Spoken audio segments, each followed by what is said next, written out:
ప్రియమైన దేవుని సంగమా, కూడి వచ్చిన మీ అందరకు మన రక్షకుడైన యేసుక్రీస్తు వారి పరిణామంలో నా శుభాభివందనాలు.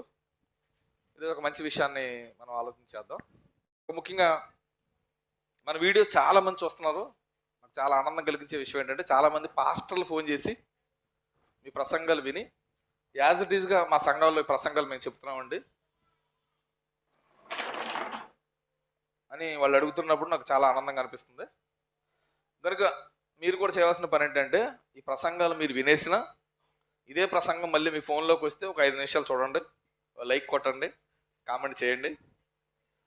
మరి కొంతమందికి వీడియోస్ షేర్ చేయవలసిందిగా కూర్చున్నాం. ఎందుకంటే మీరందరూ సహకరిస్తేనే మరి కొంతమంది వీడియో చూడడానికి అవకాశం ఉంటుంది, మీరు గమనించాలి. ఇకపోతే ఇప్పటివరకు మన ఛానల్ ఎవరైనా సంఘస్థులు సబ్స్క్రైబ్ చేయకపోతే ఇప్పుడే సబ్స్క్రైబ్ చేయండి, లైక్ కొట్టండి, కామెంట్ చేయండి. మీరు చూస్తూ మరి కొంతమందికి ఆ వీడియోను షేర్ చేసే ప్రయత్నం చేయండి. దగ్గర మంచి పాఠాన్ని మనం ఆలోచించేద్దాం. పాఠం పేరు క్రీస్తు జన్మలో ఉన్న విశిష్టత ఏమిటి, గొప్పతనం ఏంటి. ఈరోజు క్రిస్మస్ అంటే క్రీస్తును ఆరాధించుట. కానీ ఈరోజు క్రిస్మస్ అంటే ఎలా అయిపోయింది అని మనం ఆలోచిస్తున్నప్పుడు, క్రిస్మస్ యొక్క అర్థం మార్చేసిన పరిస్థితులు ఈరోజు సమాజంలో మనం చూస్తున్నాం. ఒక ఆయన మాట్లాడుతున్నాడు ఈ మధ్య కాలంలో, నేను విన్నాను, క్రిస్మస్ అంటే ఏంటో తెలుసా అని ఆయన చెప్తున్నాడు. క్రిస్మస్ అంటే ఏంటంటే, క్రిస్మస్ అంటే కంటి పండుగ అంట, కంటి పండుగ అంట, కంటి పండుగ అంట, ఒంటి పండుగ అంట, ఇంటి పండుగ అంట. అంటే క్రిస్మస్ అంటే దాని అర్థమే ఈరోజు క్రైస్తవ ప్రపంచంలో దాని అర్థం మారిపోయిన పరిస్థితులు మనం గమనిస్తున్నాం. నిజంగా క్రిస్మస్ అంటే ఏంటో చెప్పనండి, నిజంగా క్రిస్మస్ అంటే చెప్పనా. క్రిస్మస్ అంటే మీకు దాని లోతు, దాని ఎత్తు మీకు తెలియాలంటే ఆ క్రిస్మస్కి సంబంధించిన ఆ క్రీస్తు పుట్టినప్పుడు ఉన్న ఆ పాత్రలన్నిటిని మీరు గమనించండి. ప్రభువైన యేసుక్రీస్తు వారు కానీ, మరియ కానీ, యేసోపు కానీ, గొర్రెలు కాపర్లు కానీ, జ్ఞానులు కానీ, వీళ్ళందరూ మనకు క్రిస్మస్ వాతావరణంలో కనబడుతుంటారు. వీరి జీవితాలను మీరు గమనించండి. క్రిస్మస్ కోసం వీళ్ళందరూ ఏం చేశారు చెప్పనా, త్యాగాలు చేశారు. ప్రభువైన యేసుక్రీస్తు వారు దేవుడిగా ఉన్న ఆయన మనిషిగా ఈ లోకానికి వచ్చి మనుషుల కొరకు ప్రాణం పెట్టాడంటే, క్రిస్మస్ అనే దానికి ఆయన ఏం చేశాడు, త్యాగం చేశాడు. మరియ తన జీవితాన్ని త్యాగం చేసింది. యేసోపు తన జీవితాన్ని త్యాగం చేశాడు. గొర్రెలు కాపర్లు గొర్రెలు విడిచిపెట్టి ఆ రోజు ఎక్కడికి వెళ్ళారు, యేసు దగ్గరికి వెళ్ళారు. అంటే ఆ రోజు వాళ్ళు కూడా ఏం చేశారు, త్యాగం. జ్ఞానులు వారి జీవితాన్నే త్యాగం చేసి ఆ నక్షత్రాన్ని గుర్తించి యేసు పాదాల దగ్గరికి వెళ్ళి యేసును పూజించారు. అంటే ఈ క్రిస్మస్ అంటే వారి జీవితాలను మనం చూస్తున్నప్పుడు, వారి జీవితాలను చూస్తున్నప్పుడు క్రిస్మస్ అంటే ఏంటో కాదు, క్రిస్మస్ అంటే త్యాగాలు, త్యాగాలు. క్రిస్మస్ అనేసరికి మనకు గుర్తుకు రావాల్సింది, కొందరు జీవితాలు ఏమైపోయినాయి, త్యాగం చేశారు. క్రిస్మస్ అంటే మనం చేయాలి పండగ కాదు, మన జీవితాలు కూడా త్యాగం చేయాలి. క్రిస్మస్ అంటే కేవలం త్యాగాలు మాత్రమే కాదు, విధేయత. క్రిస్మస్ అంటే విధేయత. అంటే భూమి మీదకి వెళ్ళాలని దేవుడు చెప్పాడు, వెంటనే యేసుక్రీస్తు ఏం చేశాడు, వెళ్తానని తండ్రి మాటకి ఏం చూపించాడు, విధేయత చూపించాడు. మరియ దగ్గర దూత వచ్చింది, మరియా నువ్వు గర్భవతి అవుతావు, వెంటనే మాటకి ఏం చేసింది ఆవిడ, మీ ఇష్టమే కానివ్వండి అని విధేయత చూపించింది. యేసోబు నీ భార్యని చేర్చుకో అన్న మాటకి యేసోబు వెంటనే చూపించాడు, విధేయత చూపించాడు. గొర్రెల కాపరకు వార్త వచ్చింది, వెంటనే ఆ మాటకు వాళ్ళు ఏం చేశారు, విధేయత. నక్షత్రం కనబడింది, వెంటనే నక్షత్రాన్ని చూసి జ్ఞానులు విధేయత చూపించారు. అసలు క్రిస్మస్ అంటే నా దృష్టిలో, నేను చదివిన ఈ వాక్యాలు నేను చదువుతున్నప్పుడు నాకు అర్థమైందంటే త్యాగము, నెక్స్ట్ విధేయత. అదే నిజమైన క్రిస్మస్. మనం చేయాలి క్రిస్మస్. ఏ క్రిస్మస్, త్యాగము అనే క్రిస్మస్ చేయాలి, విధేయత అనే క్రిస్మస్ చేయాలి. ఇదే నిజమైన క్రిస్మస్. కానీ ఈరోజు క్రిస్మస్ యొక్క అర్థం మారిపోయింది, దాని ఉద్దేశం మారిపోయింది.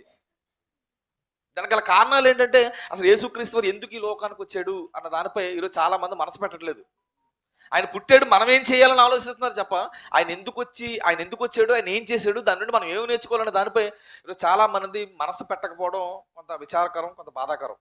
ఏదేమైనప్పటికీ ఆయన పుట్టుక పరమార్థం మనకు తెలియాలి. గత 2 వారాల క్రితం మాట్లాడాను. ఆయన పుట్టుక, ఆయన ఈ భూమి మీదకి రావడానికి కారణాలు ఏంటని గత 2 వారాల క్రితం పాఠం మాట్లాడాను. అది మన యూట్యూబ్ ఛానల్లో ఉంది. చాలా మంది ఆ రోజు సంఘస్థులు రాలేదు. ఒకసారి చూడండి కావాలితే. ఆయన ఈ భూమి మీదకి రావడానికి గల కారణాలు ఏంటని చెప్పాను. ఒక 5 కారణాలు చెప్పాను. 5 కారణాలు చెప్పాను. కానీ ఈరోజు ఏం చెప్పాలనుకుంటున్నానంటే ఆయన పుట్టుకలో ఒక 5 కారణాలు. ఆయన పుట్టుక ఒక విశిష్టత. దానికి సంబంధించిన ఒక 5 కారణాలను ఈరోజు మీ ముందు పెట్టాలనుకుంటున్నాను. ఎందుకు ఆయన పుట్టుక యొక్క విశిష్టతను మనం ఆలోచించాలి, తెలుసుకోవాలని మనం ఆలోచిస్తున్నప్పుడు, ఏమండి ఈ లోకంలో ఏ కుటుంబాన్నన్నా మీరు టచ్ చేయండి. ఏ కుటుంబంలో ఒక పిల్లవాడు పుడితే, ఏ కుటుంబాన్నన్నా మీరు గమనించండి, ఆ కుటుంబంలో ఎవరైనా ఒక బాలుడు పుట్టాడు అనుకోండి, ఆ బాలుడి యొక్క పుట్టినరోజు ఎవరికి? కేవలం ఆ కుటుంబానికి సంబంధించి మాత్రమే ఆ కుటుంబ సభ్యులు ఏం చేస్తారు? సంతోషిస్తారు. యేసుక్రీస్తు వారు పుట్టుక ఒక కుటుంబానికో, ఒక దేశానికో, రాష్ట్రానికో కాదు, ప్రపంచానికి ఆయన పుట్టుక ఆయన పుట్టుక చాలా ప్రాముఖ్యమైనది. ప్రపంచం అంతా ఆయన పుట్టుకను పురస్కరించుకో ఏం చేస్తుంది? సంతోషిస్తుంది. యేసు పుట్టుకకు ఈరోజు మన పుట్టుకలకి తేడా ఏంటంటే, మన పుట్టుక మన కుటుంబం మాత్రం సంతోషిస్తుంది. యేసు పుట్టుక ప్రపంచం మొత్తం సంతోషిస్తుంది. కనుక ఏంటి ఆయన పుట్టుక యొక్క విశిష్టత, ఏంటి ఆయన పుట్టుక యొక్క గొప్పతనం, ఏంటి ఆ పుట్టుకలో ఉన్న ప్రాముఖ్యత ఏంటనే విషయాలను మనం జాగ్రత్తగా బైబిల్ పరిశీలిస్తూ బైబిల్ గ్రంథంలోకి వెళ్ళి మనం కొన్ని విషయాలను మనం ఆలోచించగలిగితే, దానికి సంబంధించిన ఒక 5 కారణాలు మీ ముందు పెట్టే ప్రయత్నం చేస్తానండి. యేసు జన్మ యొక్క విశిష్టత ఏంటో ఒక 5 కారణాలు మీ ముందు పెట్టే ప్రయత్నం చేస్తాను.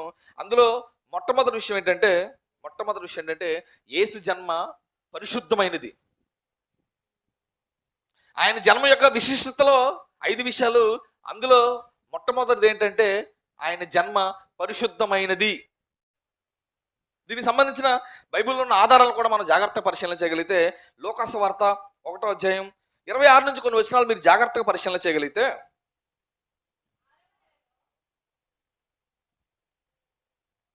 6వ నెలలో గాబ్రియేల్ అనే దేవదూత గలిలయలోని నజరేతులోని ఊరిలో దావీదు వంశస్థుడైన యేసోపను ఒక పురుషునికి ప్రదానం చేయబడిన కన్నిక యొద్దకు దేవుని చేత పంపబడిన ఆ కన్నిక పేరు మరియా. ఇక్కడ చదవబడుతున్న ఈ వాక్య భాగాన్ని మనం ఆలోచిస్తున్నప్పుడు ఒక యవనస్తురాలిన స్త్రీ కోసం మాట్లాడుతున్నాడు. ఆవిడ ఎవరయ్యా అంటే కన్నిక అయిన మరియా. కన్యక అని ఆవిడ కోసం రాయబడుతుంది మనం గమనించాలి. ఇక కొంచెం ముందుకు వెళ్ళి మనం ఆలోచన చేయగలిగితే 31వ వచనానికి వచ్చేద్దాం. ఇదిగో నువ్వు గర్భము ధరించి కుమారుని కని ఆయనకు యేసు అని పేరు పెట్టిదు. ఆయన గొప్పవాడై సర్వోన్నతుని కుమారుడు అనబడును. ప్రభు అయిన దేవుడు ఆయన తండ్రి అయిన దావీదు సింహాసనమును ఆయనకిచ్చును. దూత చెప్తుంది, అమ్మా నువ్వు కుమారుని కనబోతున్నావు అని. ఎప్పుడైతే దూత మరియకి చెప్పిందో మరియ కంగారు పడుతుంది. ఇది ఎలా సాధ్యం, ఇది ఎలా జరుగుతుంది అని మరియ కంగారు పడుతున్నప్పుడు 34వ వచనం, అందుకు మరియ నేను పురుషుణ్ణి ఎరగన దానినే ఇది ఎలాగు జరుగునని దూతతో అనగా, దూత పరిశుద్ధాత్మ నీ మీదకు వచ్చెను, సర్వోన్నతుని శక్తి నిన్ను కమ్ముకొనుడు గనుక పుట్టబోవు శిశువు పరిశుద్ధుడై దేవుని కుమారుడు అనబడును. యేసుక్రీస్తు వారు ఆ పుట్టుక సంబంధించి బైబిల్లో రాయబడుతున్న పదాలు మనం గమనిస్తున్నప్పుడు, ఆయన పుట్టుక ఎలా జరిగిందయ్యా అంటే భార్యాభర్తల కలయిక వల్ల జరగట్లేదు, మనుషుల వల్ల ఆయన జన్మ జరగట్లేదు. ఆయన జన్మ ఎలా జరుగుతుందంటే పరిశుద్ధాత్మ వలన ఆయన జన్మ ఈ భూమి మీద జరిగింది అన్నట్లు మనకు అర్థమవుతుంది. ఆయన జన్మ యొక్క ప్రత్యేకత ఏంటి, విశిష్టత ఏంటని మనం ఆలోచిస్తున్నప్పుడు ఆయన జన్మ పరిశుద్ధమైనది. ఆయన జన్మ పరిశుద్ధమైనది. ఈరోజు మన జన్మలు ఏంటయా అంటే మన జన్మలు పరిశుద్ధమైన జన్మలు అని చెప్పుకోవడానికి అవకాశం లేదండి. ఆదాము పాపం చేశాడు. ఆదాము పాపం చేసిన తర్వాత ఆదాము ద్వారా ఆదాములో ఉన్న ఆ పాప స్వభావం ద్వారా, పాప నియమం ద్వారా ఈ భూమి మీదకి మనం అంతా వస్తున్నాం. కానీ యేసుక్రీస్తు వారికి ఆదాముకు ఎలాంటి సంబంధం లేదు. యేసుక్రీస్తు వారి జన్మ వారసత్వ జన్మ కాదు, మనుషుల ద్వారా వచ్చిన జన్మ కాదు, ఆదాము ద్వారా వచ్చిన జన్మ కాదు. ఆయనది ఒక ప్రత్యేకమైన జన్మ. ఎలాంటి జన్మ అయ్యా అంటే ఆయనది పరిశుద్ధమైన జన్మ. మనది వారసత్వ జన్మ. ఆదాము నుండి మనం వస్తున్నాం. ఆదాములో ఉన్న ఆ పాప నియమంతోనే ఈరోజు మనం ఏం చేస్తున్నాం, పుడుతున్నాం. అందుకే భక్తుడైన దావీదు ఎలా మాట్లాడుతున్నాడో కూడా మీరు జాగ్రత్తగా పరిశీలన చేయగలిగితే, ఆయన జన్మ కొరకు దావీదు ఎలా మాట్లాడుతున్నాడో కూడా మీరు జాగ్రత్తగా బైబిల్ పరిశీలన చేయగలిగితే, కీర్తనల గ్రంథము 51వ కీర్తన 5వ వచనాలను కూడా మీరు జాగ్రత్తగా పరిశీలన చేయగలిగితే, నేను పాపములో పుట్టినవాడును, పాపములోనే నా తల్లి నన్ను గర్భమును ధరించును. కానీ యేసు మాత్రం పరిశుద్ధాత్మ వల్ల పుట్టాడు. దావీదుకి అర్థమైపోతుంది నా జన్మ ఎలా ఉంది, పాపంలో నా జన్మ ఉంది, పాపంతో నా జన్మ ఉంది అన్నట్లుగా దావీదు మాట్లాడుతున్నాడు. కానీ యేసుక్రీస్తు వారి జన్మను మనం ఆలోచిస్తున్నప్పుడు మనకు అర్థమవుతుంది యేసు జన్మ మనుషుల్లాంటి జన్మ కాదు, ఆయన జన్మ పరిశుద్ధమైనది అని మనకు అర్థమవుతుంది. ఆయన పరిశుద్ధాత్మ వల్ల పుట్టాడని మనకు అర్థమవుతుంది. యేసు జన్మే కదండి, యేసు బ్రతుకు కూడా పరిశుద్ధమైనదే. ఆయన జన్మ పరిశుద్ధమైనదే, ఆయన బ్రతుకు పరిశుద్ధమైనదే. అందుకే ఆయన బ్రతుకున్న కాలంలో ఆ రోజున సమాజాన్ని ఆయన ఏమైనా ప్రశ్నించాడు చెప్పన, నాలో పాపం ఉన్నదని మీలో ఎవడు స్థాపించగలడు అన్నాడు. స్థాపించగలడు అన్నాడు. అంటే మన జన్మకు ఆయన జన్మకున్న ఆ తారతమ్యాన్ని, ఆ వ్యత్యాసాన్ని మనం గమనిస్తున్నప్పుడు ఆయన జన్మ పరిశుద్ధమైనది అని మనకు అర్థమవుతుంది. మన జన్మ అంత పరిశుద్ధమైనది కాదు. ఇలా చెప్తున్నప్పుడు చాలా మందికి వచ్చే సందేహాలు ఏంటంటే, అంటే మన జన్మ మంచిది కదా, మన మంచోళ్ళం కదా అనే సందేహాలు మనకు వస్తాయి. కానీ అలాంటి సందేహం కూడా రావడానికి అవకాశం లేదు. అలాంటి సందేహాలు మనం కలిగి జీవించకూడదు. ఆయన జన్మకు మన జన్మకు చాలా ప్రత్యేకత ఉంది. ఎంత ప్రత్యేకత ఉంది అంటే నక్కకు నాగలోకానికి కొంత తేడా ఉంది. మన మనసులో కూడా ఆయన జన్మతో మన జన్మను ఏం చేసుకోకూడదు, మనం పోల్చుకోకూడదు. అలా పోల్చుకోకూడదనే ఆయన మాట్లాడుతున్న ఒక అద్భుతమైన మాటను కూడా మనం గమనించగలిగితే, మన జన్మ కోసం, మన జీవితాల కోసం ఆయన మాట్లాడుతున్న మాటను కూడా మీరు గమనించగలిగితే, యోహాను రాసిన మొదటి పత్రిక 1వ అధ్యాయం 8వ వచనాన్ని కూడా మీరు జాగ్రత్తగా పరిశీలన చేయగలిగితే, మనము పాపము లేనివారుమని చెప్పుకున్న ఎడల మనల్ని మనమే మోసపుచ్చుకుందాం. మనలో పాపము లేదని ఎవడని అనుకున్నాడు అనుకోండి, వాడు నాడే ఏం చేసుకుంటున్నాడంట, మోసం చేసుకుంటున్నాడంట. అంటే మనల్ని మనమే మోసం చేసుకుంటున్నాం. ఏమని, మనం కూడా మంచోళ్ళమే, మనం కూడా పరిశుద్ధులమే, ఆయనకు మనకు ఏమి లేదు, పెద్ద తేడా లేదని మనల్ని మనం ఏం చేసుకున్నట్లు, ఆయన జన్మతో మన జన్మ పోలి చేసుకుంటే మోసం చేసుకున్నట్లు. మనలో పాపము లేదని ఎవడని చెప్పుకుంటే మనల్ని మనమే మోసం చేసుకున్నట్లు. ఆయన జన్మ పరిశుద్ధమైనది, ఆయన జన్మ ప్రత్యేకమైనది. ఆయన జన్మకు మన జన్మకు చాలా వ్యత్యాసం ఉంది. ఆయన బ్రతుక్కి మన బ్రతుకు కూడా చాలా వ్యత్యాసం ఉంది. ఆయన బ్రతుకు ఎలాంటిదంటే పాపం లేని బ్రతుకు, పాపం చేయని బ్రతుకు. మన బ్రతుకు కింద మాట్లాడు 9వ వచనం, మన పాపములను మనం ఒప్పుకుని నీడల ఆయన నమ్మదగిన వాడు, నీతిమంతుడు కనుక ఆయన మన పాపములను క్షమించి సమస్త దుర్నీతి నుండి మనల్ని పవిత్రంగా చేయాలి. 9వ వచనంలో చెప్పబడుతున్న మాట ఏంటి చెప్పన, మనం పాపము చేయలేదు అని కూడా చెప్పకూడదంట. మనందరూ ఎవరు పాపం చేస్తాం, ఆ సహజం. కానీ ఈ రోజున్న ప్రపంచం యొక్క పరిస్థితి ఎలా ఉందంటే, మనం ఏ చిన్న పాపం చేసి ఎలా చూస్తుంది, భూతద్దం పెట్టి చూస్తుందండి. భూతద్దం పెట్టి చూస్తుంది. మనోళ్ళని ఏదో తక్కువ చేయాలని నేను మాట్లాడట్లేదు, కానీ మనోళ్ళు తక్కువ చేయాలను నేను మాట్లాడట్లేదు, కానీ మన మన సంఘం యొక్క గొప్పతనం నాకు అర్థమవుతుంది. ఈ మధ్యకాలంలో బాగా అర్థమవుతుంది. మనోళ్ళు చిన్న చేసినా కూడా నాకు ఫోన్ చేసి చెప్తున్నారు. ఎందుకని, వాళ్ళ ఉద్దేశం మనోళ్ళు పాపం చేసినట్టు కాదు, మీరు చాలా బెస్ట్ సంఘం కదా, మీ వాళ్ళు కూడా చేస్తారా అని నాకు అర్థమవుతుంది. ఏంటి అర్థమవుతుంది, నా పదం మీకు అర్థమవుతుంది లేదు. మీరు చిన్న చేసిన వాళ్ళకి చెప్పడంలో ఉన్న ప్రధానమైన ఉద్దేశం ఏంటంటే, వీళ్ళు చేస్తారా అంటే మిగతా సంఘాలు చేసే కానీ మీ సంఘం చేయదన్న ఒక ముద్ర వాళ్ళు మనం ఏం చేసాం, పెట్టాం. అందుకే మనం చిన్న చేసిన వాళ్ళు ఎలా చూస్తున్నారు, భూతద్దలు పెట్టి చూస్తున్నారు. అది మన గొప్పతనమే. కనుక ప్రపంచం అంతా 1000 కళ్ళతో మనం చూస్తుంది కనుక మనం ఎలా ఉండాలి, అవసరమైతే చాలా జాగ్రత్తగా ఉండాలి. నువ్వు ఎంత జాగ్రత్తగా ఉన్నా మనం ఏం చేస్తాం, పాపం చేస్తాం. బాగా జాగ్రత్తగా ఉంటానండి, నేను పాపమే చేయట్లేదు అని కూడా మళ్ళీ అనకూడదు నువ్వు. 9వ వచనం, మన పాపములను మనం ఒప్పుకుని నీడలా ఆయన నమ్మదగిన ఒప్పుకోవాలంతే. పాపం లేదని చెప్పకూడదు, పాపం చేయట్లేదని మనం చెప్పకూడదు. యేసుక్రీస్తు వారు జన్మలో పాపం లేదు, ఆయన బ్రతుకులోను పాపం లేదు. మనస వాచ కర్మేనా ఆయన ఎవరయ్యా అంటే ఆయన పరిశుద్ధుడు. ఆయన జన్మ యొక్క ప్రత్యేకత ఏంటని మనం ఆలోచిస్తున్నప్పుడు ఆయన జన్మ పరిశుద్ధమైనది. మన జన్మ అలాంటి జన్మ అయితే కాదు. యేసు జన్మలో ఉన్న విశిష్టతలో రెండో విషయాన్ని కూడా మనం ఆలోచిస్తూ ముందుకెళ్ళగలిగితే, ఆయన జన్మ ఎలాంటిది అంటే ప్రవచనాత్మకమైనది. ఆయన జన్మ ఎలాంటిది, ప్రవచనాత్మకమైనది. దానికి సంబంధించిన వాక్యాన్ని కూడా మనం జాగ్రత్త పరిశీలిస్తూ బైబిల్లోకి వెళ్ళగలిగితే, మీకా గ్రంథము 5వ అధ్యాయం 2వ వచనం,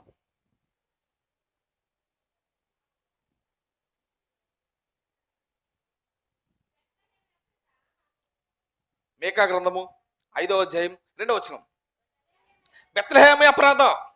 యోదావారి కుటుంబంలో నువ్వు స్వల్ప గ్రామమైనను నా కొరకు ఇశ్రాయేలును ఏలబోవాడు నీలో నుండి వచ్చును. పురాతన కాలం మొదలుకొని శాశ్వత కాలం వరకు ఆయన ప్రత్యక్షమగుచుండెను. ప్రవచనం చెప్పబడుతుంది. యేసుక్రీస్తు వారి కోసం ప్రవచనం రాశాడు మేకా ప్రవక్త. యేసుక్రీస్తు వారు ప్రవచనం రాశాడు. ఏమనంటే పుట్టబోతున్న ఆ యేసుక్రీస్తు వారు ఎక్కడ పుడతాడని చెప్తున్నాడు? బెత్లెహేములో పుడతాడని 700 సంవత్సరాల క్రితమే ఒక ప్రవచనం. ఆ ప్రవచనం ప్రకారంగా యేసుక్రీస్తు వారి జన్మ ఈ భూమి జరిగింది. యేసు జన్మ ఎలాంటిదే అంటే ప్రవచనాత్మకమైనది. యేసు జన్మ ప్రవచనాత్మకమైనది. 700 సంవత్సరాల క్రితమే బెత్లెహేములో పుట్టాలని ప్రవచనం ఉంది. ఆ ప్రవచనం ప్రకారంగా ఆయన జన్మ జరిగింది. మన జన్మ ఎక్కడ జరగాలో ఎవడో ముందు చెప్పలేదు ఏంటి. మనం పుట్టే వరకు మన జన్మ ఎక్కడో ఎవరికి తెలియదు. వాడు ఎవరైనా పుడతామని మన కొరకు ఎవరు ముందే రాశారెడ్డి. మన జన్మ ప్రవచనాత్మకమైంది కాదు, ఎక్కడైనా పుట్టచ్చు. కానీ ఆయన జన్మ అలాంటి కాదు, ఆయన జన్మ ప్రవచనాత్మకమైనది. మనం వాడ్రోలోనే పుడతామని మన పుట్టకముందు ఎవడు అనుకోలేదు. కానీ యేసు బెత్లెహేములోనే పుడతాడని 700 సంవత్సరాల క్రితమే ఒక ప్రవక్త ఏం చేశాడు? ప్రవచించాడు. ప్రవచనాత్మకమైనది ఆయన జన్మ. ప్రవచనాత్మకమైనది ఆయన జన్మ. కానీ యేసుక్రీస్తు వారు భూమి మీదకి వచ్చే ఆ సమయాన్ని మనం గమనిస్తున్నప్పుడు ఆ మరియ తల్లి 9 నెలలు నిండు చోళాలుగా ఉన్న ఆ తల్లి, నెలలు నిండుకొని ఉన్న ఆ తల్లి యేసు పుట్టే టయానికి ఆమె ఎక్కడో తెలుసా? ఆమె నజరేతులో ఉంది. కానీ ప్రవచనం ఎక్కడ పుట్టాలని? బెత్లెహేములో పుట్టాలని ప్రవచనం. కానీ తల్లి నిండు చోళాలతో ఎక్కడుంది? నజరేతులో ఉంది. అప్పుడు ఏం జరిగింది అని మనం ఆలోచించగలిగితే లోకాసు వార్త 1వ అధ్యాయం 1-5 మీరు జాగ్రత్త పరిశీలన చేయగలిగితే, సర్వలోకమునకు ప్రజాసంఖ్య రాయవలనని కైసరి ఐగుప్తు వలన ఆజ్ఞ అయిను కురేనియు సిరియా దేశమునకు అధిపతి అయి ఉన్నప్పుడు జరిగిన మొదటి ప్రజాసంఖ్య. అందరూ ఆ సంఖ్యలో రాయబడుటకు తమ పట్టణములకు వెళ్ళేది. యేసోబు దావీదు వంశములోను గోత్రములోను పుట్టినవాడు కనుక తనకు భారీగా ప్రదానం చేయబడి గర్భవతి అయి ఉండిన మరియు కూడా ఆ సంఖ్యలో రాయబడుటకు గలిలయలోని నజరేతు నుండి యోదయలోని బెత్లెహేం అనబడిన దావీదు ఊరుకు వెళ్ళిను. అంటే యాక్చువల్గా ఆవిడ ఎక్కడ బిడ్డను కనాలి అని మనం ఆలోచిస్తున్నప్పుడు ఆవిడ యాక్చువల్గా ఎక్కడ కనాలి అంటే నజరేతులో కనాలి. కానీ ప్రవచనం మాత్రం బెత్లెహేములో కనాలి. కనుక ఇప్పుడు బెత్లెహేములో కనాలి అంటే దేవుడు ఏం చేశాడంటే రాజుల యొక్క మనసును ఏం చేశాడు? రాజులు మనసులు మార్చాడు, రాజులు మనసులు తిప్పాడు. యేసు బెత్లెహేములో పుట్టాలి, ప్రవచనాత్మకమైన జన్మ కనుక ఆయన జన్మ ప్రవచనాత్మకంగా ఉండాలని రాజుల మనసులు కదిలించాడు. ప్రజాసంఖ్య రాయించేలా చేశాడు. ప్రజాసంఖ్యలో నజరేతులో ఉన్న ఆవిడ ఎక్కడికి వచ్చేలా చేశాడు? బెత్లెహేములో వచ్చాడు. అంటే ఒక్కొక్కసారి తన చిత్తాన్ని తన ఇష్టాన్ని ఈ భూమి మీద మన ద్వారా జరిగించాలనుకున్నప్పుడు అవసరమైతే రాజుల మనసులు కూడా ఏం చేస్తాడు? రాజుల మనసులు కూడా కదిలిస్తాడు. రాజుల మనసులు కూడా కదిలిస్తాడు. నిజంగా రాజుల మనసులు కూడా దేవుడు కదిలిస్తాడని చెప్పాడండి. సామెతల గ్రంథము 21వ అధ్యాయం 21వ అధ్యాయం 1వ వచనాన్ని కూడా మీరు జాగ్రత్త పరిశీలన చేయగలిగితే,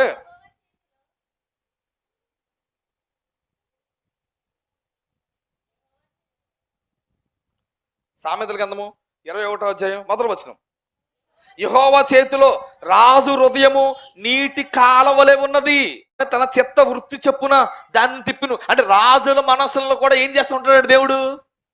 తిప్పుతూ ఉంటాడంట. అంటే తన చిత్తం భూమి మీద జరగాలనుకున్నప్పుడు అవసరమైతే రాజుల మనసులు కూడా ఏం చేస్తాడు? కలిస్తాడు. ఇప్పుడు యేసు జన్మ ప్రవచనాత్మకమైన జన్మగా ఉండాలి అంటే, మేకా ప్రవక్త చెప్పినట్లుగా యేసు జన్మ బెత్లెహేములో జరగాలి అంటే ఇప్పుడు రాజు మనసు ఏమవ్వాలి? తిప్పాడు. ప్రజాసంఖ్య పెట్టించాడు. ఆ ప్రజాసంఖ్యలో యేసోపు మరియ పాల్గొనేలా చేశాడు.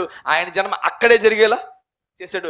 కానీ మన జన్మ ఏంటి అని ఆలోచిస్తున్నప్పుడు మన జన్మ ప్రవచనాత్మకమైన జన్మ అంటూ ఏమీ కాదు. ఇక్కడే పుట్టాలి, ఇప్పుడే పుట్టాలి, పనాల ప్రాంతంలో పుట్టాలి, పనాల ఇంట్లో పుట్టాలనే ఆర్గ్యుమెంట్లు అంటూ మన జన్మలు అంటూ ఏమీ లేదు. ఆయన జన్మకు మన జన్మకు చాలా ప్రత్యేకత ఉంది. ఆయన జన్మ ఏంటి అంటే ప్రవచనాత్మకమైన జన్మ. మన జన్మ ప్రవచనాత్మకమైన జన్మ అంటూ ఏమీ కాదు.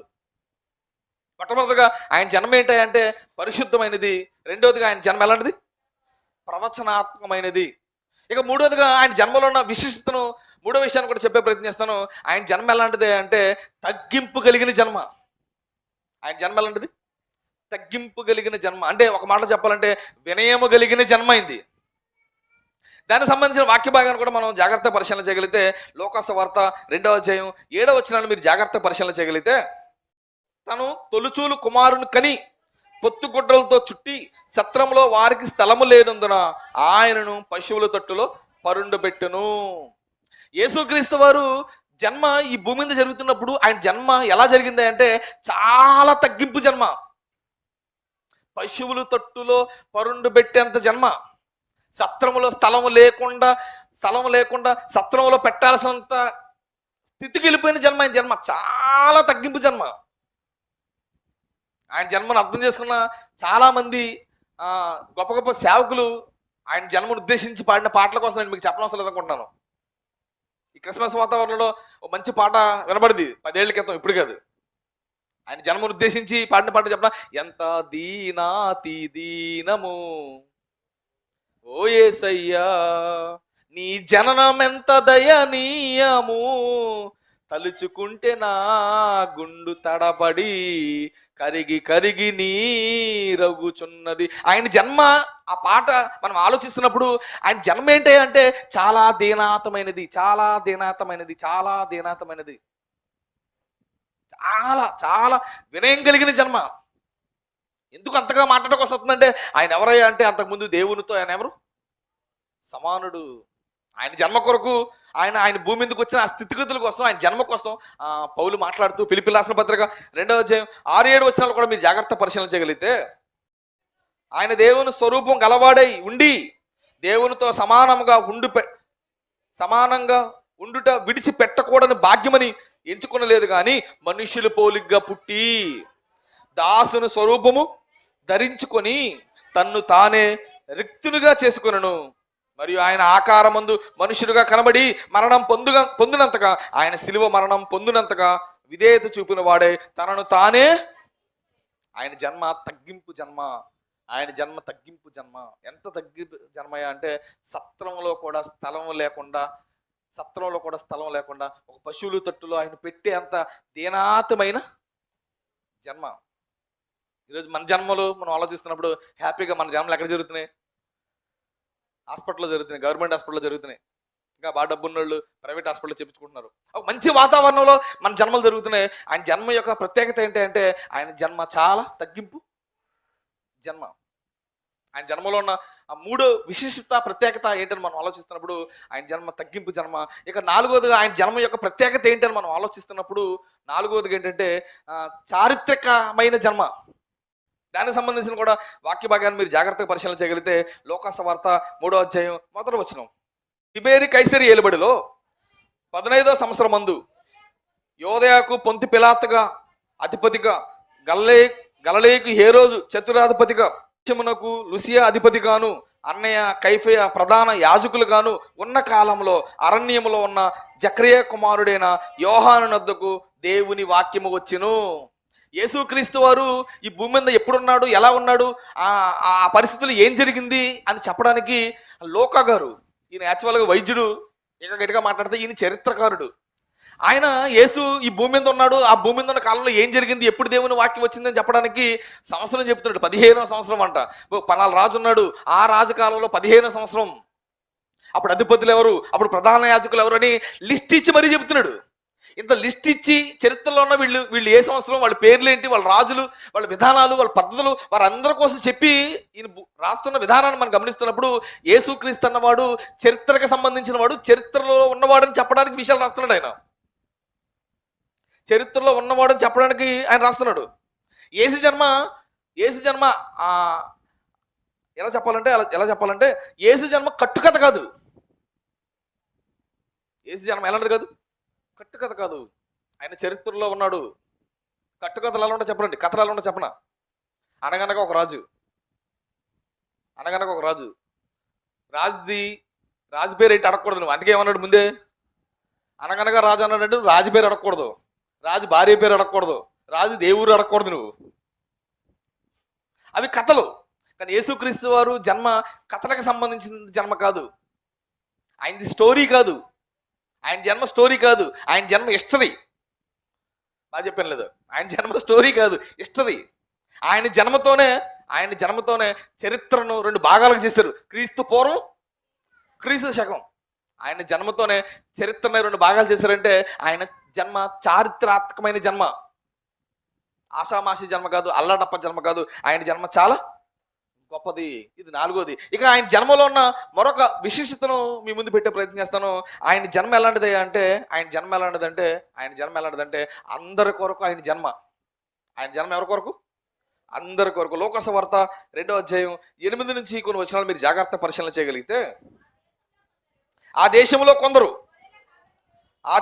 కొందరు గొర్రెల కాపరులు పొలములో ఉండి రాత్రి వేళ తమ మందను కాచుకొనుచుండగా ప్రభు దూత వారి యొద్దకు వచ్చి నిలిచెను. ప్రభు మహిమ వారి చుట్టూ ప్రకాశించినందున వారు మిక్కిలి భయపడిరి. అయితే ఆ దూత, భయపడుకుడి, ఇదిగో ప్రజలందరికీ కలగబోవు మహా సంతోషకరమైన సువర్తమానము నేను మీకు తెలియజేయుచున్నాను. ఆయన జన్మ మనుషులందరి కొరకంట. మనుషులందరి కొరకు ఆయన జన్మ అంట. ఎందుకయ్యా మనుషులందరి కొరకు ఆయన జన్మించాలి అంటే కింద చెబుతున్నాడు 11వ వచనం, దావీదు పట్టణమందు నేడు రక్షకుడు మీ కొరకు పుట్టి ఉన్నాడు, ఈయన ప్రభు అయిన యేసు. ఈయన జన్మ మనుషులందరి కొరకంట. మనుషులందరి కొరకు ఈయన జన్మ. ఎందుకంటే మనుషులందరిని రక్షించడానికి ఈయన ఏమయ్యాడంట? పుట్టాడంట. అంటే ఇప్పుడు నేను చెప్పిన ఈ 5 విషయాలను మీరు మనసులో పెట్టుకోగలిగితే, ఈ 5 విషయాలను నేను ఎందుకు చెప్పాను అని అంటే, ఆయన జన్మలో ఉన్న ఈ 5 విషయాలను నేను ఎందుకు చెప్పానంటే, ఆయన జన్మ నుండి ఈ 5 విషయాల నుండి మనం నేర్చుకోవాల్సిన కొన్ని పాఠాలు ఉన్నాయి. ఆయన జన్మ కొరకు నేను పనిగట్టుకు మీకు చెప్పనవసరం లేదు. ఆయన జన్మ పరిశుద్ధమైన జన్మ. నేను చెప్పినా చెప్పకపోయినా మీకు తెలుసు. ఆయన జన్మ ప్రవచనాత్మకమైన జన్మ. నేను చెప్పనవసరం లేదు, మీకు తెలుసు. ఆయన జన్మ చరిత్రకు సంబంధించింది, మీకు తెలుసు. ఆయన జన్మ తగ్గింపు ఉంది. ఈ విషయాలన్నీ మీకు తెలిసిన విషయాలే. అయినా ఎందుకు చెప్పారంటే, ఆయన జన్మ నుండి మనం నేర్చుకోవాల్సిన కొన్ని పాఠాలు ఉన్నాయి. ఒక్కొక్కటిగా నేర్చుకునే ప్రయత్నం చేద్దాం. ఇప్పుడు వరకు చెప్పిన విషయాలు మీకు తెలిసిన విషయాలే. అవన్నీ ఎందుకు చెప్పారంటే, ఆయన జన్మ నుండి మనం నేర్చుకోవాల్సిన పాఠాలు కొన్ని ఉన్నాయి. వెళ్దాం. ముందుగా ఆయన జన్మలో ఉన్న మొట్టమొదటి విషయం ఏం చెప్పాను? పరిశుద్ధమైనది. ఆయన జన్మ పరిశుద్ధమైనది. ఇప్పుడు ఆయన జన్మ పరిశుద్ధమైనది, ఆయన బ్రతుకు పరిశుద్ధమైనది.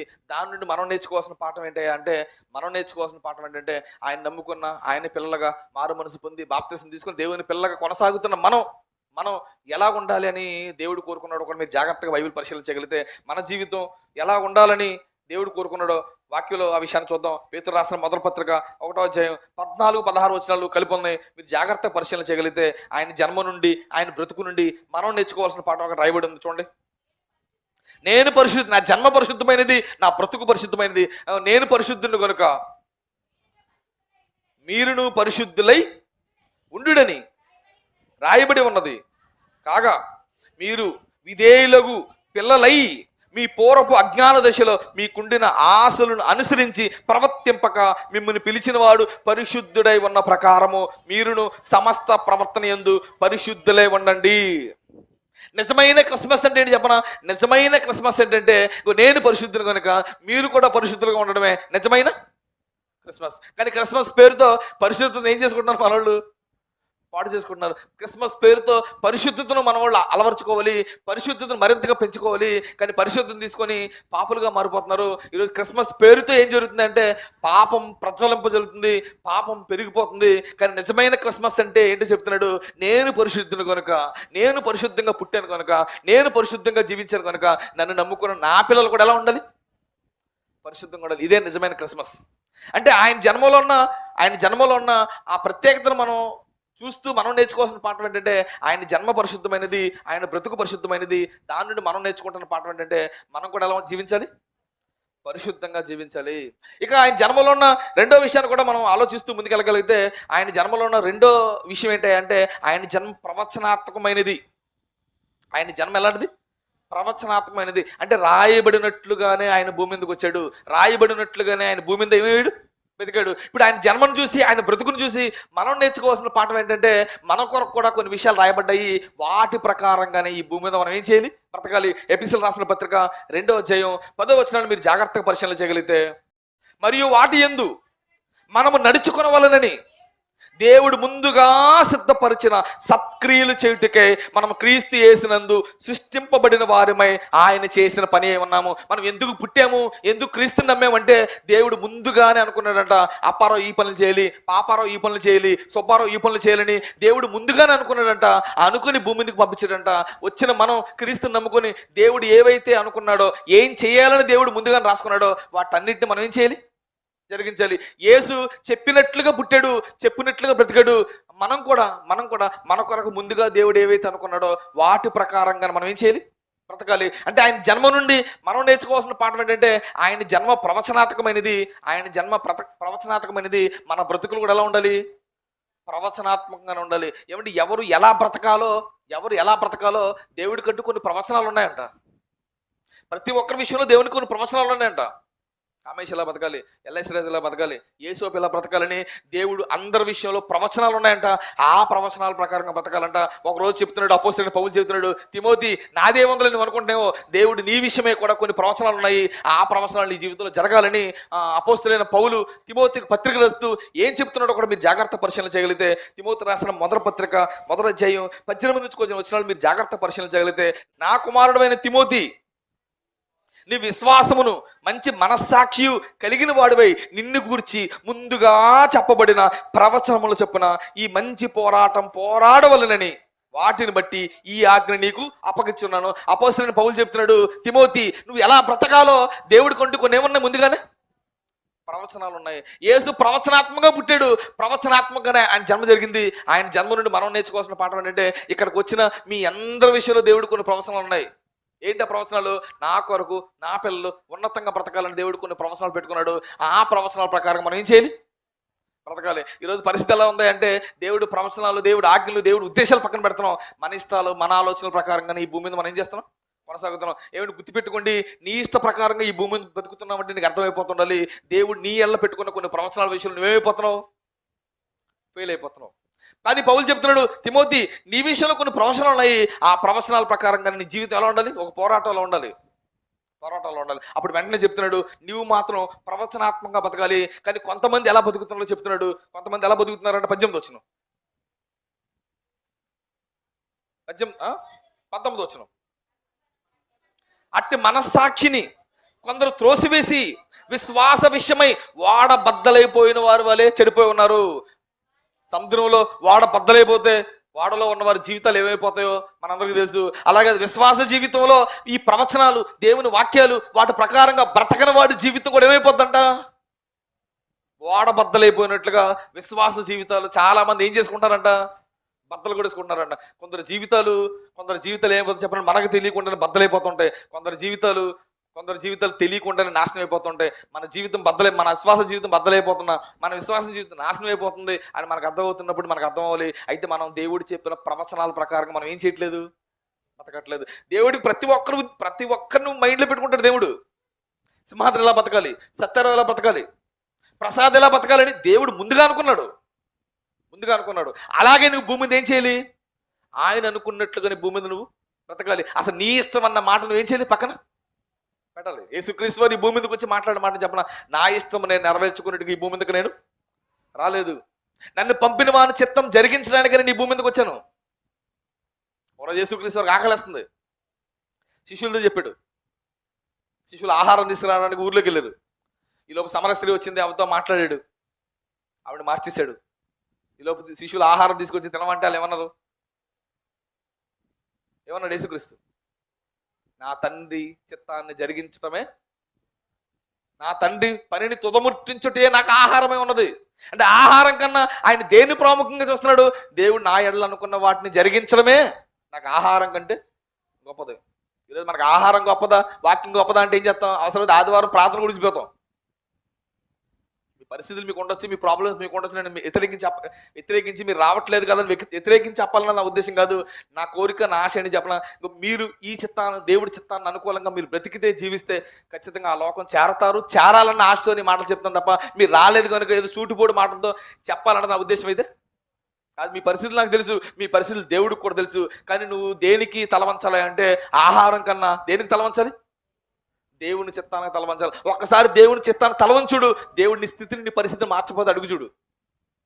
యేసు జన్మను బట్టి మనం నేర్చుకుంటున్న పాఠం ఏంటంటే ఆయన జన్మ ప్రవచనాత్మకమైనది, ఆయన బ్రతుకు ప్రవచనాత్మకమైనది. ఆయన జన్మ, ఆయన బ్రతుకును చూసి మన బ్రతుకు కూడా ప్రవచనాత్మకమైన సంగతులను గుర్తించి మన జన్మ కూడా ఎలా ఉండాలంటే వాక్యానికి తగ్గట్లుగానే మన బ్రతుకులు ఏం చేయాలి? ముందుకు వెళ్ళాలి. ఇక ఆయన జన్మ నుండి మనం నేర్చుకుంటున్న మరొక పాఠాన్ని కూడా మనం ఆలోచించగలిగితే ఆయన జన్మలో ఉన్న విశేషతలో మూడోది ఏంటంటే తగ్గింపు జీవితం. ఆయన జన్మ అలాంటిది తగ్గింపు జీవితం. ఆ తగ్గింపులో ఆయన జన్మ ఉన్నట్టుగా మనకు అర్థమవుతుంది. దాని నుండి మనం నేర్చుకోవాల్సిన పాఠం ఏంటంటే మన బ్రతుకంతా ఎలా ఉండాలి? మనం కూడా తగ్గించుకొని ఉండాలి. యేసుక్రీస్తు వారు ఎంతగా తగ్గించుకున్నాడో చెబుతూ కొరింథీయులకు రాసిన 2వ పత్రిక 8వ అధ్యాయం 9వ వచనం, మీరు మన ప్రభు అయిన యేసుక్రీస్తు కృపను ఎరుగుదురు కదా, ఆయన ధనవంతుడయుండియు మీరు తన దారిద్ర్యం వలన ధనవంతులు కావాలనని మీ నిమిత్తం ఏమైపోయాడు? ఎంతగా తగ్గించుకున్నాడంటే దరిద్రుడైపోయాడంట.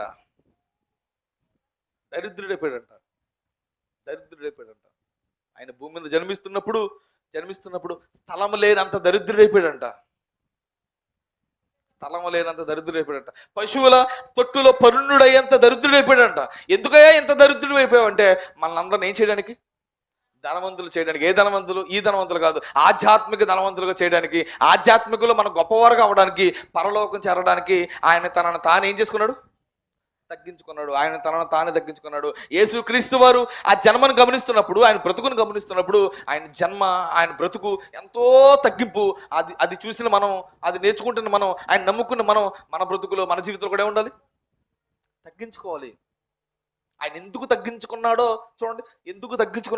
ఓ విషయం చెప్పే ప్రయత్నం చేస్తాను. ఫిలిప్పీయులకు రాసిన పత్రిక 2వ అధ్యాయం 7వ వచనం, మనుషులు పోలికగా పుట్టి దాసుని స్వరూపం ధరించుకొని తన్ను తానే రిక్తునుగా చేసుకొనను, మరియు ఆయన ఆకారమందు మనుషులుగా కనబడి మరణం పొందినంతగా, అనగా సిలువ మరణం పొందినంతగా విధేయత చూపిన వాడే తనను తానే తగ్గించుకొనెను. యేసుక్రీస్తు తనను తాను తగ్గించుకున్నాడంట. ఎందుకయ్యా నువ్వు తగ్గించుకున్నావంటే, ఎందుకు నువ్వు తగ్గించుకున్నావంటే 5వ వచనం చెప్తున్నాడు ఎందుకు తగ్గించుకున్నాడంట. క్రీస్తు యేసుకు కలిగిన ఈ మనసును మీరును, ఆయన ఎందుకు తగ్గించుకున్నాడంటే అదే మనసు మనం కలిగి ఉండాలని. గొప్పవాడే ఏం చేశాడు? బాసే దాసుడేడు. కానీ ఈరోజు దాసులు ఏమైపోతున్నారు? మేం బాస్ అంటే మేం బాస్, మొహం పగలగొట్టులేక. బాసే దాసుడేడు. దేనికయ్యా అంటే, ఎందుకయ్యా అంటే మీరు కూడా ఏమవ్వాలి? దాసులుగా ఉండాలి. అట్టి మనస్సును ఏం చేయాలి? ధరించుకోవాలి. ఆయనే తగ్గించుకున్నాడా, మనం ఇంకా తగ్గించుకోవాలని ఆయన చూస్తున్నప్పుడు, ఆయన బ్రతుకుని చూస్తున్నప్పుడు, ఆయన జన్మను చూస్తున్నప్పుడు మనల్ని మనం ఏం చేసుకోవాలి? తగ్గించుకోవాలి. అట్టి మనసును మనం ఆయుధంగా ధరించుకోవాలి. ఎట్టి మనసు 3వ వచనం, కక్ష చేతనైనను వృధాశ చేతనైనను ఏమీ చేయక వినయమైన మనసు గలవారై ఒకరినొకడు తనకంటే యోగ్యుడని ఎంచుకొనుచు. వినయమైన మనసు. కక్షలు, కార్ఖానాలు, తారతమ్యాలు మన సంఘంలో ఉండకూడదు. మనల్ని మనం తగ్గించుకోవాలి. వినయ మనస్సు గలవారై. నువ్వు సూపర్ అంటే నువ్వేమనాలి? నువ్వు సూపర్ అనాలి. నువ్వు బెస్ట్ అన్నా అంటే నువ్వు బెస్ట్ అనాలి. అర్థమవుతుందా? నువ్వు గ్రేట్ అంటే నువ్వు గ్రేట్ అనాలి. ఒకరు ఏం చేసుకోవాలి? తగ్గించుకోవాలి. వినయ మనస్సు గలవారే మనల్ని మనం తగ్గించుకోవాలి. క్రీస్తు కలిగిన ఆ మనసును మనం ఏం చేయాలి? ధరించుకోవాలి. యేసుక్రీస్తు భూమి మీదకి వచ్చి కక్షే పెట్టాలనుకుంటే, కోపమే పెట్టుకోవాలనుకుంటే అసలు భూమి మీద ఎవడన్నా ఉంటాడా? ఏమండి? కానీ ఎక్కడ ఆయన ఎవరి మీద ఏం పెట్టుకోలేదు? పెట్టుకోలేదు. మహనీయుడైన యేసుక్రీస్తు వారు సిలువలో ఆయన మాట్లాడమని చెప్పన, తండ్రి వీరేమి చేయుచున్నారో. ఎవడన్నా మనం పట్టలేదని చేస్తే మనం కంగారు పడాల్సిన అవసరం లేదు, ఆవేశపడాల్సిన అవసరం లేదు. ఆడికి ఏం తెలిగి చేస్తున్నాడు అని మళ్ళీ మనం ఏం చేసుకోవాలి? తగ్గించుకోవాలి. అన్నీ అంటారా అండి? మత్తయి కోసం ఒక విషయం మీకు చెప్పాలి. ఆయన చాలా తగ్గించుకుంటాడు, మీ అందరికీ తెలుసు. ఆయన ఎవరన్నా ఏమన్నా పడతాడు. నాకు అర్థమైన విషయం చెప్తున్నాను. ఒకరోజు మత్తయ్య గారు పలానా చోటకు వెళ్ళాలంటే నేను రానంటున్నాడు. నేను అక్కడికైతే రానంటున్నాడు. నాకు అనిపించింది, అన్న నువ్వే తగ్గించుకున్నాడు, నువ్వే రానంటే నీ వెనకాలంలో ఏం చేస్తారు? ఏమంటారు? తగ్గించుకున్న ఆయనే, పట్టించుకోడైనా అలాంటి ఆయన నేను రానంటున్నాడంటే నీ వెనకాలంలో ఏం చేస్తారు? ఆ పదం మీకు అర్థమవుతలేదు. ఏమంటారు? మత్తయ్య లాంటి తగ్గించుకోవద్దు, మేము ఎందుకు తగ్గించుకోవాలంటారు. మనుషులు కదండి. నేను మత్తయి కోసం ఎందుకు చెప్తానంటే మనుషులుగా మనం తగ్గించుకోలేము, కానీ యేసుక్రీస్తు వారిని చూస్తున్నప్పుడు మనకి ఏం చేయాలి?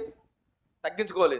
తగ్గించుకోవాలి. ఎవడేమనుకున్న డోంట్ కేర్ అంటే అనుకోని పిచ్చోడు తిక్కలోడు ఏదో అంటాడు, అప్పుడు అనుకోవాలి యేసుక్రీస్తు సిలువలో పలికిన మాట ఏమనాలి? తండ్రి మీరు ఏం చేయొచ్చున్నారు? వీళ్ళు ఎరగరు. యేసు జన్మను చూసి యేసు బ్రతుకును చూసి మనం నేర్చుకోవాల్సిన పాఠం ఏంటంటే మనల్ని మనం ఏం చేయాలి? తగ్గించుకోవాలి. మనల్ని మనం తగ్గించుకోవాలి. అంటే మనల్ని మనం తగ్గించుకోవడం వల్ల నష్టం ఏమీ లేదండి. బైబిల్లో చెప్పండి మాట, మిమ్మల్ని మీరు తగ్గించుకుంటే ఏమవుతారు? తనను తాను తగ్గించుకున్నవాడు ఏమి లేదు. దేవుడు ఒకరోజు నేను ఏం చేస్తాడు? హెచ్చిస్తాడు. దానికి టైం ఉంది. ఈ లోపు నువ్వు కంగారు పడకూడదు. ఇదే పేతురు గారు మాట్లాడుతుంటారు ఏమని? దేవుడు తన బలిష్టమైన చేతుల కింద మనల్ని ఏం చేస్తాడు?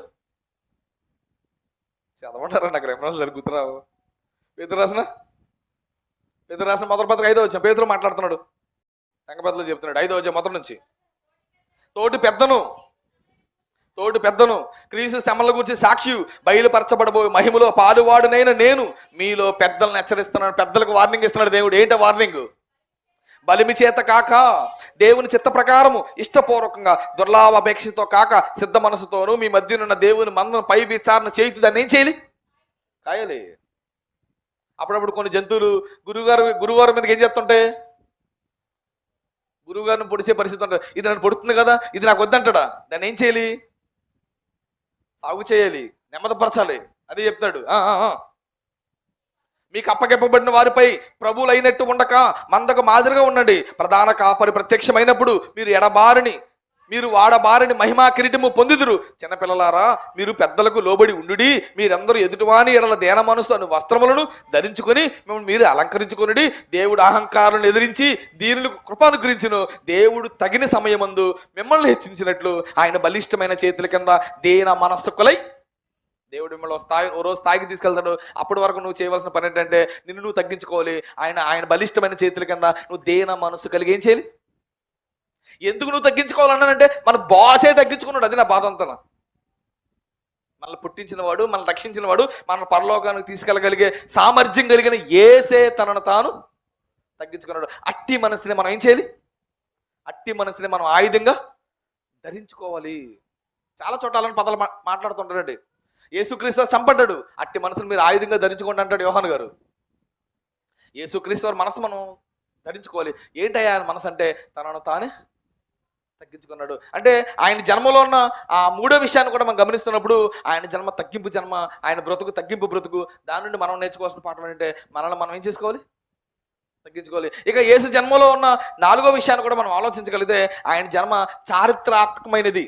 చరిత్రలో ఆయన జన్మ జరిగిందని ఖచ్చితంగా ఉంది. కనుక ఆయన జన్మను బట్టి, ఆయన చారిత్రాత్మక స్థితిని బట్టి మనం చేయవలసిన పని ఏంటంటే ఆయన జన్మ ఎలాంటిదంటే కట్టుకథ కాదు. ఆయన జన్మ కట్టుకథ కాదు, రియల్గా జరిగిన జన్మ కనుక ఆయన జన్మను నమ్మడానికి మనం ఏం చేయకూడదు? ఆలోచించకూడదు. అనగనగా రాజు అంటేనే నమ్మే పరిస్థితిలో ఉన్న ఈ రోజుల్లో నిజంగా జరిగిన ఆయన జీవితాన్ని బట్టి, నిజంగా జరిగిన ఆయన చరిత్రను బట్టి నమ్మడానికి మనం ఏం చేయవలసిన లేదు, సంకోచించవలసిన అవసరం లేదు. ఈరోజు చాలా మంది యేసుని నమ్మడానికి సంకోచిస్తున్నారు. ఇంకా టైం ఉందండి. నీకు నమ్మడానికి అవకాశం లేని విషయాలనే నువ్వు నమ్మి ముందుకెళ్ళిపోతున్నావు. నమ్మడానికి అవకాశం లేని దాన్ని బట్టే నువ్వు నమ్మి ముందుకెళ్ళిపోతున్నావు. నమ్మడానికి అవకాశం ఉంది. ఆయన చరిత్రలో ఉన్నాడు. ఆయన పుట్టాడు, జీవించాడు, చనిపోయాడు, తిరిగి లేచాడు. ఒకరోజు మనల్ని ఖచ్చితంగా తిరిగి లేపుతాడు. ఆయన జన్మకు రుజువులు ఉన్నాయి. ఆయన నమ్మడానికి మనం ఏం చేయాల్సిన అవసరం లేదు, ఆలోచించవలసిన అవసరం లేదు, సంకోచించవలసిన అవసరం లేదు. ఆయన జన్మను బట్టి మనకు అర్థమైపోతుంది. ఆయన జన్మ ఉంది. ఆ జన్మ నుండి మనం నేర్చుకోవాల్సిన పాఠం ఏంటంటే ఆయన జన్మను బట్టి నమ్మడానికి మనం ఏం చేయాల్సిన అవసరం లేదు, సంకోచించవలసిన అవసరం లేదు, ఆలోచించవలసిన అవసరం లేదు. వెంటనే ఆయన కోసం వెంటనే ఆయన నమ్మాలి. ఆయన నమ్మి మన బాప్తిసం తీసుకుని ముందుకెళ్ళాలి. అంటే 4వ విషయంగా ఆయన జన్మ చారిత్రాత్మకమైనది కనుక ఆయన నమ్మడానికి మనం ఏం చేయవలసిన అవసరం లేదు, ఆలోచించవలసిన అవసరం లేదు. ఇక ఆయన జన్మ నుండి నేర్చుకోవాల్సిన మరొక పాఠాన్ని మనం గమనించగలిగితే ఆయన జన్మ ప్రజలందరి కొరకైన జన్మ. ఈ ప్రజలందరి కొరకైన ఈ జన్మను బట్టి, ఈ జన్మను చూసి మనం నేర్చుకోవాల్సిన పాఠం ఏంటంటే ఈరోజు నేను చాలా మంది బయటకు వెళ్తుంటే అడుగుతుంటారు. చాలా మంది మన వాళ్ళు అడుగుతుంటారు, బ్రదర్ మీ పండగ ఎప్పుడైనా అడుగుతుంటారు. ఏ పండగ? క్రిస్మస్ పండగ మందంట. క్రిస్మస్ పండుగ మంద కాదు. నేనేం చెప్పానంటే ఇది పండగ నాది కాదు, మనదన్నాను. మనది పండగ. క్రిస్మస్ పండుగ ఎవరిదే? మన కోసం పుడితే మంద అవుతుంది, అందరి కోసం పుడితే అందరిది అవుతుంది. ఆయన జన్మ నుండి మనం నేర్చుకోవాల్సిన పాఠం ఏంటంటే యేసుక్రీస్తు వారు మనకు సంబంధించిన వాడు కాదు, ఆయన ప్రపంచానికి సంబంధించిన వాడు. ప్రపంచ ప్రజలందరినీ ఆయన కాపాడడానికి వచ్చాడు కనుక ఇప్పుడు ప్రపంచ ప్రజలందరినీ కాపాడే విషయంలో మనం ఖచ్చితంగా చర్యలు తీసుకోవాలి. అందుకే అపోస్తులతో చెప్పాడు, అబ్బాయి నా జన్మ అందరికీ సంబంధించింది కనుక అందరికీ నా కోసం ఏం చెప్పాలి? సువార్త చెప్పాలి. మీరు సర్వలోకానికి వెళ్ళండి, సర్వ సృష్టికి ఏం చెప్పండి? సువార్త చెప్పండి. ఎందుకంటే నా జన్మ నన్ను నమ్ముకున్న వారి కోసమే కాదు, నా జన్మ ఈ భూమి మీద ఉన్నవారు అందరి కొరకు. కనుక అందరి కొరకు ఆయన జన్మ నమ్ముకున్నప్పుడు ఆయన జన్మను బట్టి మనం నేర్చుకోవాల్సిన పాఠం ఏంటంటే ఆయన జన్మ కొరకు అందరికీ ఏం చేయాలి? మనం చెప్పాలి. ఆయన జన్మ కొరకు అందరికీ చెప్పాలి. అందుకే దూత వచ్చింది, గాబ్రియేల్ దూత వచ్చింది. ఆ రోజు గొర్రెల కాపరులతో మాట్లాడుతుంది. లోకాసు వార్త 2వ అధ్యాయం 10వ వచనం ముగించేస్తాను. లోకాసు వార్త 2వ అధ్యాయం 10వ వచనం. అయితే ఆ దూత భయపడుకుడి, ఇదిగో ప్రజలందరికీ కలగబో మహా సంతోషకరమైన సువర్తమానము నేను మీకు తెలియజేయుచున్నాను. ప్రజలందరికీ కలగబోవు మహా సువర్తమానము అని దూత చెప్తుంది. ఎందుకయ్యా ప్రజలందరి కొరకు ఆయన పుట్టాడు అంటే కింద 11వ వచనంలో చెప్తున్నాడు, దావీదు పట్టణమందు నేడు రక్షకుడు మీ కొరకు పుట్టినాడు. యేసు జన్మ అందరిని రక్షించడానికి శిక్షించడానికి అంటే ఆయన జన్మ అంటూ ఏమి కాదు. శిక్షించడానికి చాలా మంది ఉన్నారు, కానీ ఆయన జన్మ ఎందుకు జరిగింది అంటే శిక్షించడానికి కాదు, అందరినీ రక్షించడానికి. ఇప్పటికీ అయిపోయిందంటే ఏమి లేదు. ఆయన జన్మ పరమార్థం ఏంటో మనకు అర్థమవుతుంది, ఆయన ఎందుకు పుట్టాడో మనకు అర్థమవుతుంది. ఆయన రక్షించడానికి సిద్ధంగా ఉన్నాడు. నువ్వు రక్షింపబడాలని నువ్వు ముందుకు రాగలిగితే ఖచ్చితంగా ఈరోజు ఆయన ఏం చేస్తాడు? రక్షిస్తాడు. రక్షింపబడని వారికి మనం చెప్పవలసిన వార్త ఏంటంటే ఆయన జన్మ క్రైస్తవుల కొరకే కాదు, ప్రజలందరి కొరకని చెప్పాలి. మీరు ఆయన జన్మకి సంబంధించిన ఈ క్రిస్మస్ పండుగ క్రైస్తవులకు సంబంధించింది కాదు, ప్రజలందరికీ సంబంధించింది. కొన్ని పండుగలు మీరు గమనించండి, భారతదేశంలో మాత్రం సెలవు ఉంటుంది, కానీ క్రిస్మస్కి ప్రపంచం మొత్తం సెలవు ఉంటుంది. అంటే ప్రపంచం మొత్తం సెలవు పెట్టి మరి పండగ చేసే పండగ ఎవరు ఉందంటే మన ప్రభు అయిన యేసుక్రీస్తు వారిది. ఎందుకంటే ప్రపంచం మొత్తానికి సెలవు అంటే ఈయన నమ్ముకున్నోళ్ళకే కాదు, ప్రజలందరికీ సంబంధించిన దేవుడు. కనుక ప్రజలందరికీ సంబంధించిన ఈ దేవుడి కొరకు, ఈ రక్షకుడి కొరకు, ఈ యేసు కొరకు మనం చేయవలసిన పని ఏంటంటే సర్వలోకానికి వెళ్ళాలి, సర్వ సృష్టికి సువార్త ప్రకటించాలి. నిజంగా క్రిస్మస్లు ఎక్కడ జరగాలంటే చర్చిల్లో కాదు, మతగారు ఎక్కడ జరగాలి? సమాజంలో జరగాలి. ఎందుకంటే అందరం పండగ మన ఇంట్లో చేసుకుంటే ఎలాగా? మన పండగ మన ఇంట్లో చేసుకోవడం అర్థం ఉండదు. ఇది మన పండగ కాదు, ప్రజలందరూ పండగ. కనుక ఈ పండగ ఎక్కడ జరగాలి? ఆ కేక్ మనమే తినేస్తాం, ఆ బట్టలు మనమే వేసేసుకుంటాం కాదు, ఆ కేక్ అందరికీ పెట్టాలి. కనుక కేక్ అక్కడ కట్ చేయాలి,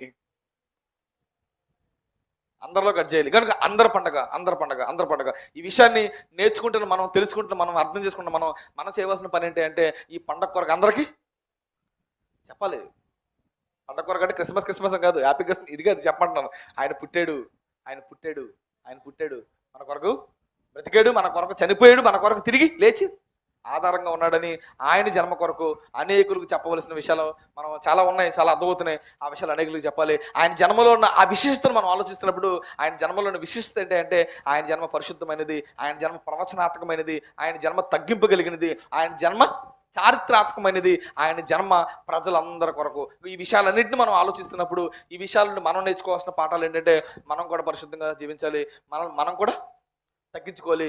మనం ఆయన నమ్మడానికి ఎలాంటిగా మనం సంకోచించవలసిన అవసరం లేదు. ఇంకా ఆయన జన్మ నుండి మనం నేర్చుకున్న పాఠాలు ఏంటంటే ఆయన జన్మ కొరకు అనేకులకు మనం చెప్పాలి. కనుక యేసు క్రీస్తు వారు పుట్టుకలో ఉన్న పరమార్థం మనకు అర్థం అవ్వాలి, ఆయన జన్మలో ఉన్న విశిష్టత మనకు అర్థం అవ్వాలి. ఇవి మనకు బాగా అర్థమైతేనే మనం బాగా బ్రతకడానికి అవకాశం ఉంటుంది, వీటిని కొరకు అనేకులకు బాగా చెప్పడానికి కూడా అవకాశం ఉంటుంది. అంటే క్రిస్మస్ అంటే ఇంక డ్యాన్సులు పాటలు ఈ సందర్భంలో గెలిపారండి. ఆయన ఎందుకు పుట్టాడని దాని మీద ఆలోచించట్లేదు, ఎందుకు పుట్టాల్సి వచ్చిందని దాని మీద ఆలోచించట్లేదు, ఆయన పుట్టుకలో ఉన్న ప్రత్యేకతలు ఆలోచించట్లేదు. అవన్నీ మనం ఆలోచిస్తున్నప్పుడు, వాటన్నిటి కూడా మనం ఆలోచిస్తున్నప్పుడు ఖచ్చితంగా బాగా బ్రతకాలనిపిస్తుంది. మీరు బయట ఎక్కడన్నా క్రిస్మస్కి వెళ్ళండి, ఏమనిపిస్తుంది చెప్పనా? వచ్చే సంవత్సరం ఇంతకన్నా బాగా చేయాలనిపిస్తుంది. కానీ ఇలాంటి పాటలు ఏంటి? ఇలాగే బ్రతకాలనిపిస్తుంది. ఇలాగే బ్రతకాలనిపించడానికి ఇంతకన్నా బాగా పండగ చేయాలనడానికి చాలా తేడా ఉంది. మనం పండగ చేసే క్రైస్తవులు కాదు, బాగా బ్రతికే క్రైస్తవులు. బాగా బతుకుదాం, పండగ గొప్పగా చేయకపోయినా బాగా బతుకుదాం, దేవుడిని మహాలోకాలకు చేరిపోదాం. అవసరమైతే మన చుట్టూ ఉన్నవారికి ఈ పండగ కొరకు చెప్పి అనేకులను ఆ లోకం చేర్చే ప్రయత్నం కూడా చేద్దాం. ప్రార్థన చేసుకుందాం. దయగల తండ్రి, కృపల దేవ, పరిశుద్ర, జీవాధిపతి, జీవం కలిగిన మా గొప్ప దేవ, నాయన నీ పిల్లలైన వారి తండ్రి అనేకులు నాన్న ఈ ప్రాంతానికి రాలేకపోయారు. నాన్న వేటలు వారి పరిస్థితులు తండ్రి చక్కదిద్దండి, వారి పరిస్థితులు మీరు మార్చండి. నేను అనేకులుగా ఉన్న మేము తండ్రి ఈ ప్రాంతానికి వచ్చి అనేక సంగతులు నేర్చుకొని మా బ్రతుకులను మరింత ఉన్నతంగా మలుచుకోవడానికి మీరు చూపించండి. ఏదేమైనప్పటికీ తండ్రి మమ్మల్ని మేము తగ్గించుకుంటూ నన్ను నీ కుమారుని యొక్క గొప్పతనాన్ని అనేకులకు చాటేవారుగా నన్ను ముందుకు చూపించండి. ఇదిగో జరుగుతున్న నా తదుపరి కార్యక్రమంలోనికి నేను మేము వెళ్ళబోతుండగా నీ కుమారుడు బలియాగానే మేము జ్ఞాపకం చేసుకొని ఆ బలికి తగ్గట్లుగా మా బ్రతుకులను తండ్రి అవసరమైతే మమ్మల్ని మేము తగ్గించుకొని మమ్మల్ని మేము నేను మీ కొరకు బలి అయ్యే స్థితిగతులు మాకు దయచేయమని నేను ఎందరైతే ఈ వారం రాలేకపోయారో వారందరినీ తండ్రి నేను మీరే క్షమించి మరొక వారం నేను మేమంతా కలిసి ఈ ప్రాంతంలో నిన్ను ఆరాధించగలిగే స్థితిని పరిస్థితులు మా సంఘానికి మీరు దయచేయమని, సంఘాన్ని మీరు ఎత్తు పెట్టుకోమని, చేయవలసిన కార్యక్రమాల్లో కూడా మీరే ఇక్కడ చూపించమని, ఏదైతే మేము చేయాలనుకుంటున్నామో వాటన్నిటి విషయంలో మీరే మాకు సహాయం చేయమని మీరు చేసిన చిన్న ప్రార్థన మీ పాత సన్ని చేర్చుకొని తగిన రీతిలో మేలులు దీవులు మేము పొందుకోవడానికి చూపించమని మా రక్షకుడు మీ ప్రియకుమారుడైన యేసుక్రీస్తు వారి నామములో ఈ ప్రార్థన అడిగి పెట్టుకొనిచున్నాము మా కన్న తండ్రి. ఆమేన్.